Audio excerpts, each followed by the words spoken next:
जो लोग लाल किले से विकसित देश बनाने की बात और संकल्प दोहरा रहे थे, वो केवल भगवान बुद्ध का रास्ता अपना ले, देश अपने आप विकसित की खड़ी कड़ी में खड़ा दिखाई देगा। यहाँ तो जिसने स्याही फेंकी वो अपने आप थाने चला गया, अपने आप थाने पहुंच गया। और कमाल तो तब हुआ जिन पे स्याही फेंकी गई उन पे कपड़े स्पेयर थे, आधे घंटे में नए कपड़े पहन करके वो इंटरव्यू दे रहे हैं। हम लोगों को बीजेपी की साजिश से सावधान रहना पड़ेगा। जिन्हें मैं मंच पे देखा, बहुतों से मिला, मैं बहुत ही प्रतिष्ठित सम्मानित कुशवाहा मौर्य सैनी साक्ष समाज के यहाँ पर उपस्थित सभी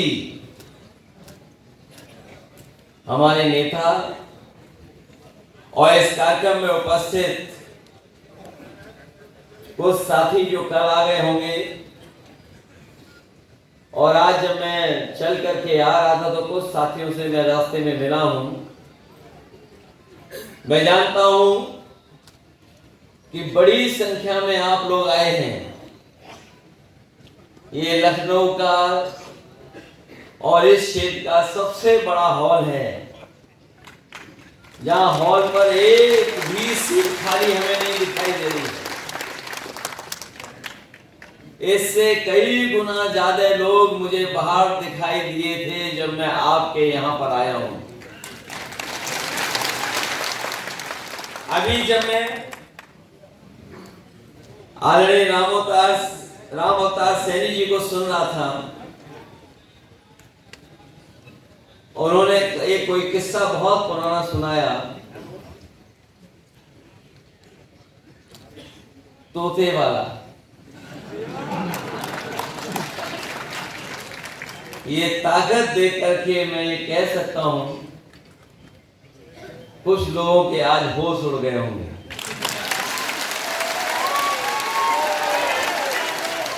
उन्हें समझ में नहीं आ रहा होगा कि आज लखनऊ से ये इतनी बड़ी संख्या में लोग जो आए हैं वो क्या संकल्प लेकर के जाएंगे। ये हमारा हॉल छोटा जरूर है, बड़ी सभाएं होंगी लेकिन समय पर होंगी। मैं जिन लोगों को देख रहा हूं, ये वही लोग हैं तथागत भगवान गौतम बुद्ध को मानने वाले लोग। ये वही लोग मेरे सामने दिखाई दे रहे हैं मंच पर और आसपास। चक्रवर्ती सम्राट चंद्रगुप्त मौर्य, चक्रवर्ती सम्राट अशोक के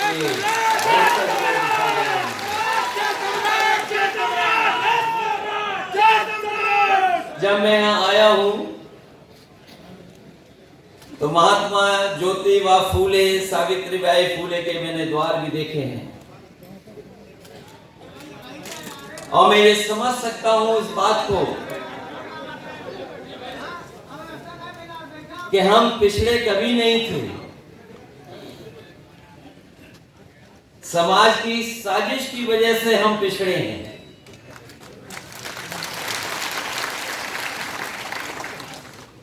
जो हजारों साल पुरानी लड़ाई है, अभी वो लड़ाई खत्म नहीं हुई है। हमें उस रास्ते पर और आगे बढ़ना है। और जहां जहां आपके पड़ोस के देश हैं, चीन हो, जापान हो या और देश हो, अगर हम आकलन करें तो सोचो वहां पर कितनी खुशहाली है आज। ये अलग बात है कि कुछ जगह पर वो लोकतंत्र नहीं जितना लोकतंत्र हमारा है, जो आजादी देता है।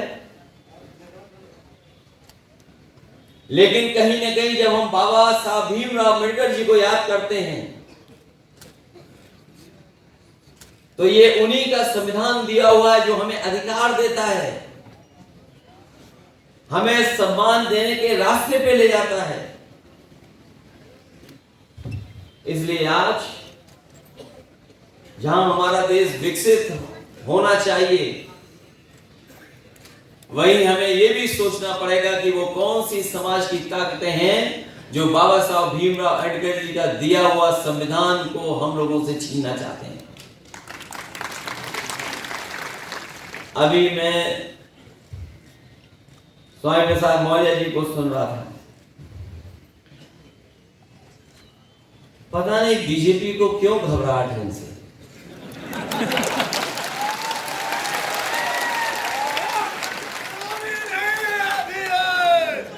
और यहां जितने लोग हम लोग बैठे हैं,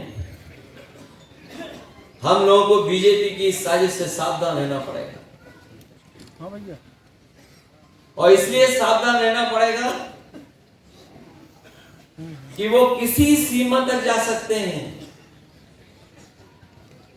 हालांकि जो हालत उसकी हुई है, मुझे तो यही लगता है कि समाजवादी एम्बुलेंस जो चलाई गई थी उसी में वो गया होगा।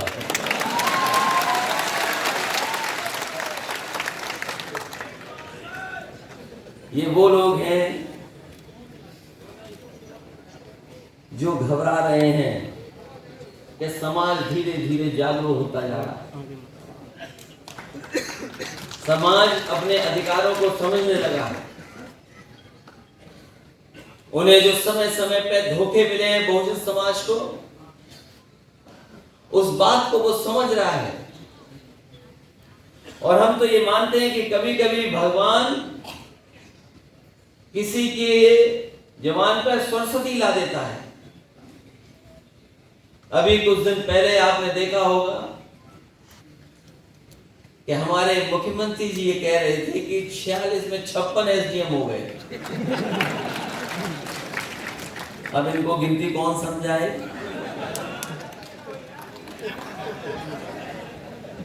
और मैंने पूछा उनसे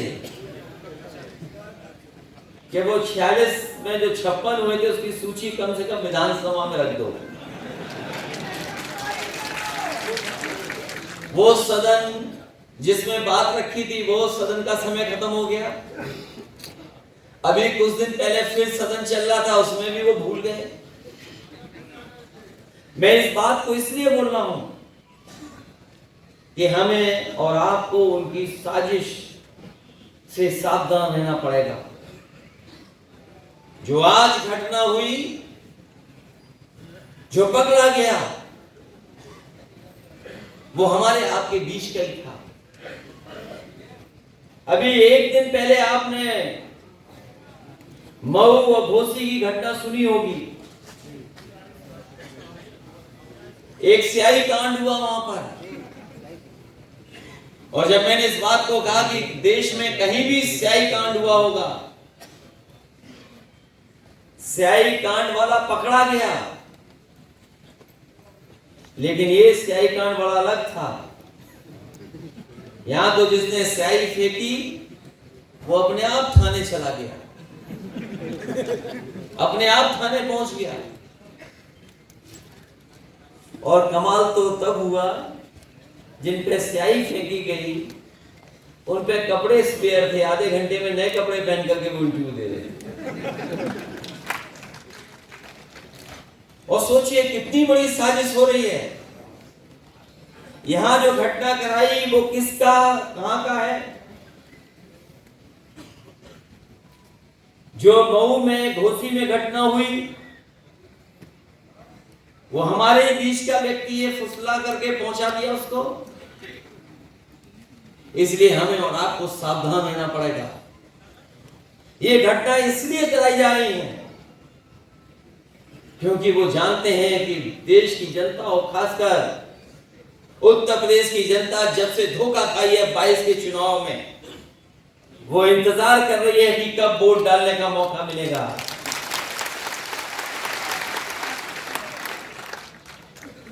हम तो वही लोग हैं जो पिछड़े बना दिए गए। वैसे तो हम लोग अगड़े हैं। न जाने किसने साजिश की थी हजारों साल पहले, जिसके कारण हम और आप आज भी पिछड़े हैं। जो समाज की उस समय बुराई शुरू हुई थी,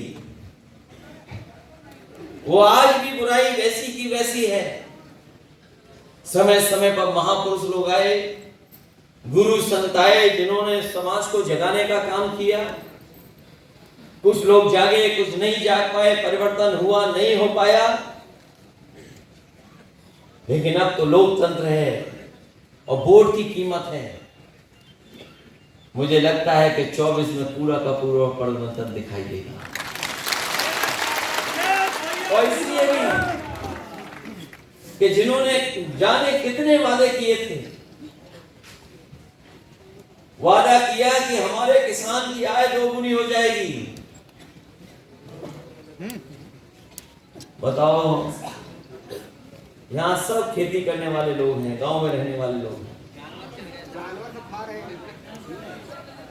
अगर किसी भी व्यक्ति की खेती इस लायक हुई हो कि अगर उसकी फसल बाजार में या मंडी पहुंची तो क्या आय दोगुनी हो गई होगी? किसी फसल की आय दोगुनी नहीं हुई। जो लोग वेस्टर्न यूपी उस तरफ से चल करके आए हैं,